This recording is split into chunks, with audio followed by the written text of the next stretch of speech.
Hi everyone, welcome to this channel about supernatural things and theology. As I promised you, I would record a video in English for you, for my students. So here we go. Well,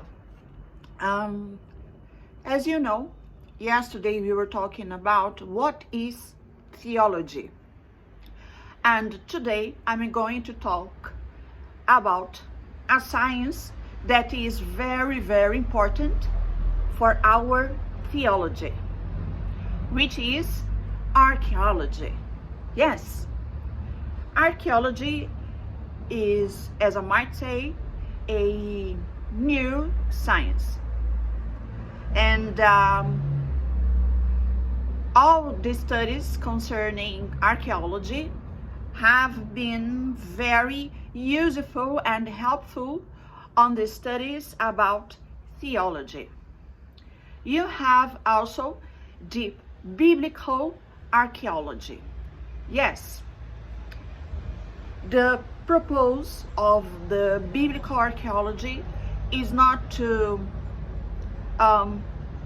bring some new information saying that, oh, the Bible is not true, all that is said in the Bible is just myth or fairy tales. No. The purpose, the intention of the biblical archaeology is to bring us more information about the people.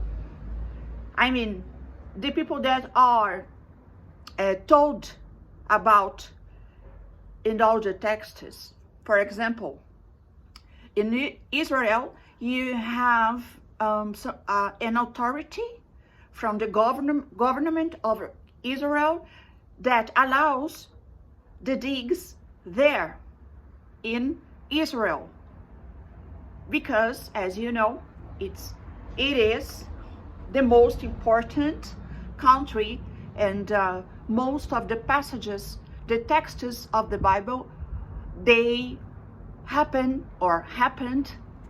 there. So you have also in Palestine authorization from the government. In some sites you cannot dig everywhere. If you want to go to Israel to dig, to participate, to join an archaeology study, dig, so you have to subscribe to some of the people who go there. There are some archaeologists, very important ones, like Israel Finkelstein, that go there every year. So what I want you to know is that archaeology, as I said before, is one of the most important science of biblical studies, because you have the biblical archaeology. And these days we discovered something that can really change the perspective and the views of the biblical texts. Why is that? There are some criticism about if the Hebrew people did know Hebrew.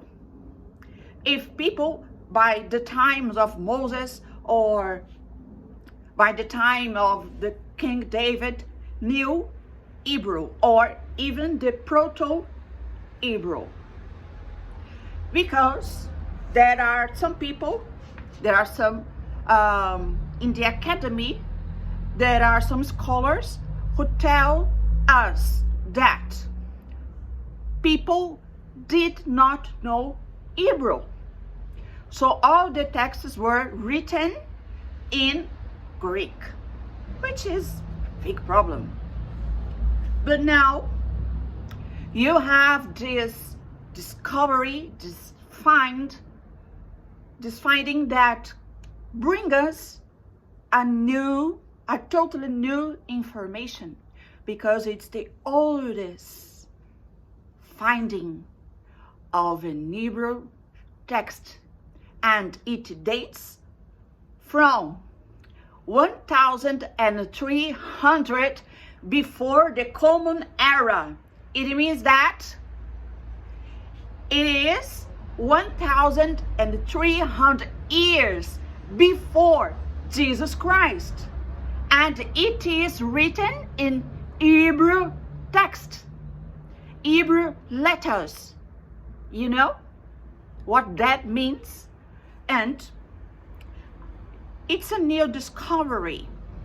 And the archaeologist who found it, he was a guy, he passed away in 2015.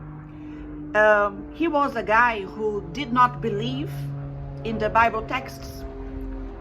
And his criticism about the Bible brought him to dig, brought him to biblical archaeology. And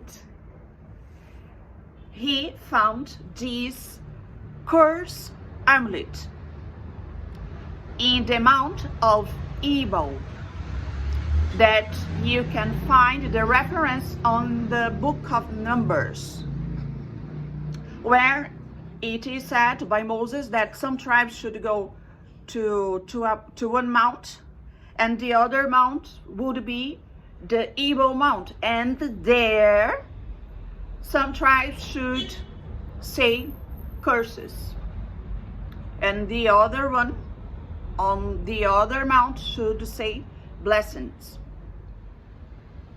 And this finding, this discovery, it was made on the place of the Ebal Mount, and it is actually a cursed amulet in Proto-Hebrew. But when it was first discovered, it was not possible to actually see what was written, to identify the letters. So it was used lots of technologies and ultrasound technology as well to try to identify what letters were inside of this amulet. And after years of the discovery of this small piece, it is an amulet, is small like this, and years after its discovery, it was found that there is the Hebrew name of God, Yahweh. But listen, pay attention to this.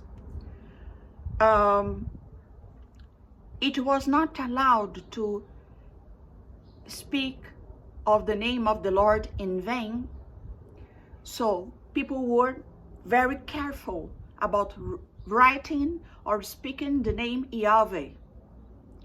So the Tetragram. So in this amulet, it's only 3 letters: Yod, Vav, He. But it's Yahweh. But in a way that the name of God is not written in vain, with respect. That's more appropriate to say, with respect. Of course, we need to wait for the articles, the science articles, to be published. They are not yet, but considering that it was a finding of years ago, and on December last year that we got this new information about it, about the text that is written in this amulet. So that's why we are talking about this before the articles, the scientific articles being published. So if you want to study about theology, if you want to know more about this relation of human with the transcendent, with God, you need to study archaeology, especially biblical archaeology, and you will find incredible things that can change your life and the life of others. So, thank you very much for being here until now. I hope you have liked this video. And you more students, please, I want you to give your like here, right? Bye bye, shalom.